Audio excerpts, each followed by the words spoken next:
Okay, also these are the Griatech LED conversions, 9006 bulb type, and I got them from Amazon. So some of y'all might have seen this on there, been wondering what the deal is. So you gotta look at the product description first. So originally on Amazon I saw it was 40 watts and 7200 lumens, but then I looked on this box here and it's actually 55 watts and 5500 lumens. So you gotta really check that before you're buying this, because each car is specific to how many watts you need, and that's important if you're gonna convert to LEDs. So for my car, I'll put the description for all the bulb types. This is specifically for a 2006 Forester XT. So I'll show you what the bulbs look like now. So I picked this bulb because I like the braided wire here. There's no openings anywhere. It's also waterproof, and you got to make sure the connection too. So this is the 2-prong here. It actually, I like these too because they give you the positive and negative right there. See? So that's really helpful when you install it. And by the way, the install is easy, so don't be afraid to do it. Don't be afraid to get these. So it's got 6 little micro LEDs right there on each side. So that should put out some good light. It's not universal, you know, the light's going to be spread out on either side. So you probably need housings for these too, but I'm just going to run them how they are and we'll see how they work. So I'll show you the back of the box and let's get to installing these puppies. So there it is real quick if you want the specs, and let's go. I'm pulling this baby in the garage because it's about 20 degrees out.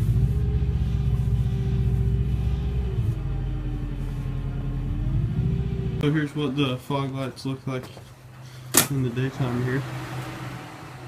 I'll put LED lights up there, so don't look at those. So that's what that looks like right there. Don't mind my relay, it's making some funny noises. This is about the easiest install you're ever gonna do here. So you go up to your fog lights, go around. There's a plastic cover here, I took it off.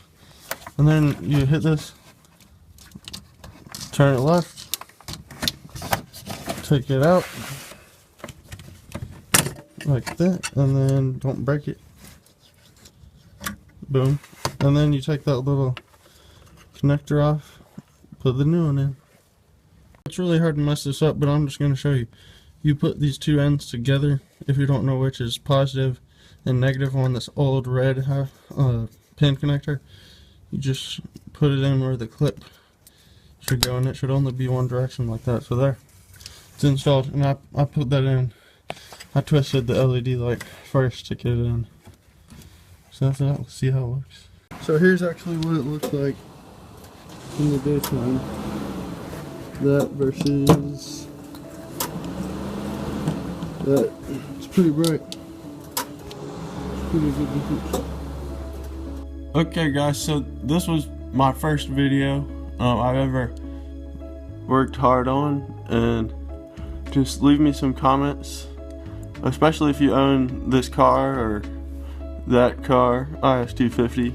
I'll be doing some more videos later on, especially on the car. So just tell me anything I did wrong. I'm all open for comments. I don't have a mic, so I know the audio is probably not that great, but I'll be doing some more car projects in the future. So just, if you're watching this video, please leave a comment or something. I'd love to know what I did wrong, or if I did well. So thanks for watching, and peace. Have a good day.